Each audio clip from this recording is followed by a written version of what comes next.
Para saudara dan saudari yang Tuhan cintai, selamat pagi dan selamat bertemu lagi dalam renungan harian dari Paroki Santo Fransiskus Assisi APO, edisi hari Kamis, tanggal 16 Mei 2024, dalam masa Paskah yang ketujuh.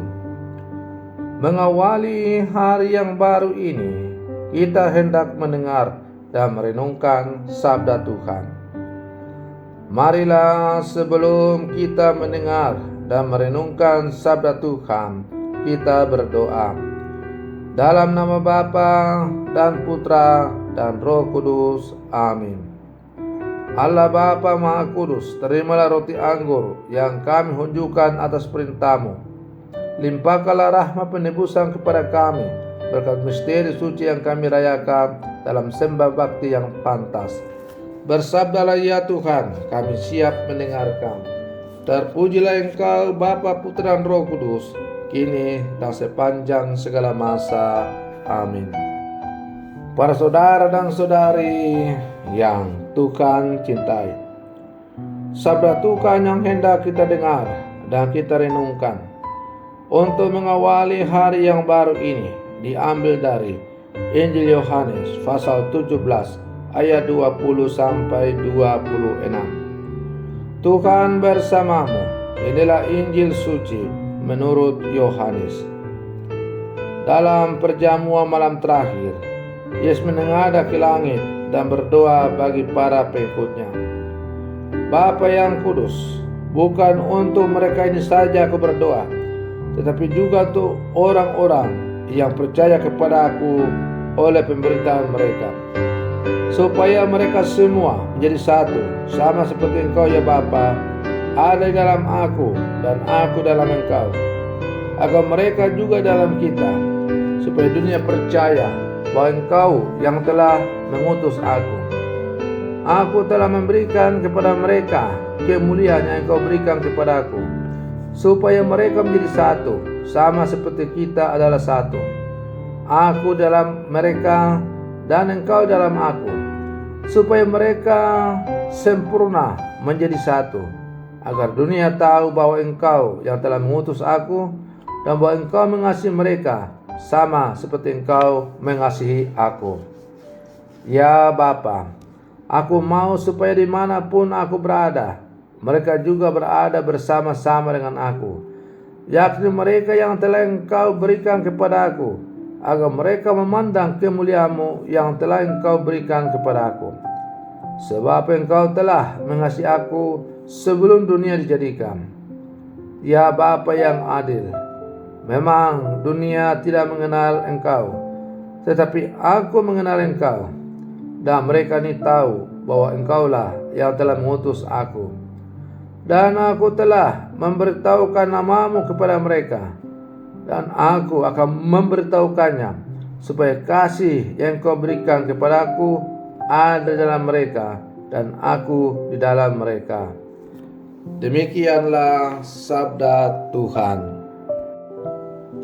Para saudara dan saudari yang Tuhan cintai, pada bagian terakhir dari doa Yesus yang dipanjatkan yang kita renungkan hari ini, sebagaimana kita dengar dalam firman Tuhan yang telah kita dengar tadi, kita melihat perihal cinta, perhatian, dan harapan pada kita semua sebagai gereja yang terbentuk berkat pewartaan para rasul. Cinta, perhatian, dan harapan Yesus menghendaki agar kita bersatu.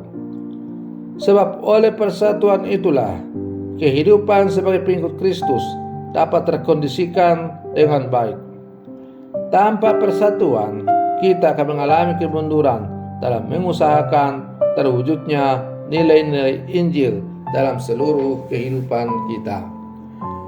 Para saudara dan saudari yang Tuhan cintai, Gemada Yesus perihal persatuan bagi para pengikutnya tampak sangat cocok untuk kondisi kita saat ini.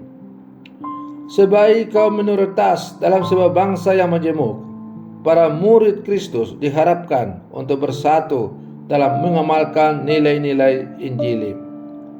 Dengan cara demikian, kita memiliki daya dan keberanian untuk tampil sebagai pengikut Kristus dan memberikan kesaksian yang hidup. Perjuangan untuk menegakkan kerajaan Allah bukanlah perjuangan personal atau pribadi semata, melainkan sebuah perjuangan bersama. Yesus dalam tugasnya dan perutusannya selalu menjalin persatuan dengan Sang Bapa. Misi membangun kerajaan Allah bukanlah misi yang mudah dan sederhana.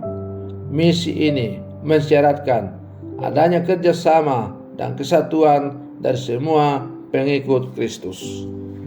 Para saudara dan saudari yang Tuhan cintai, ada banyak cara mempersatukan orang.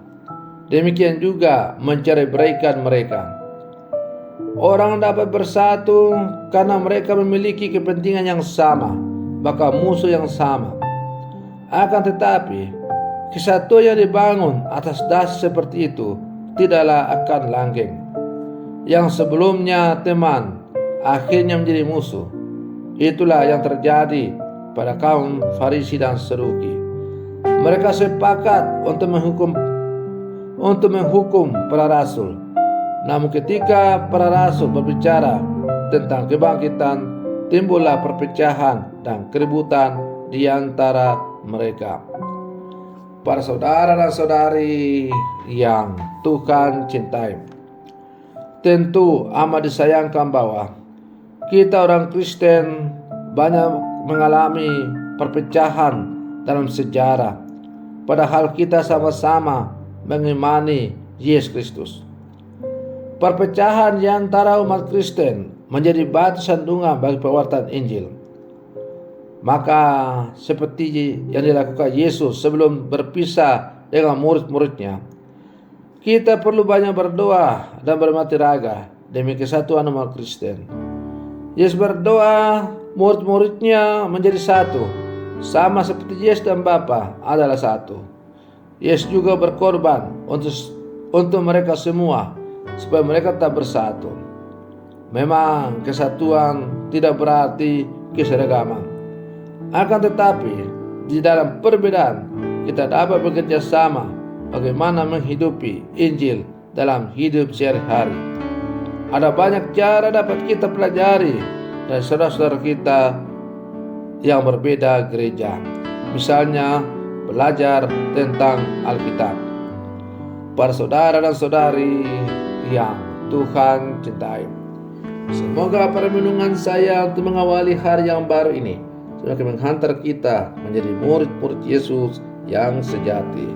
Selamat pagi, Tuhan Yesus memberkati.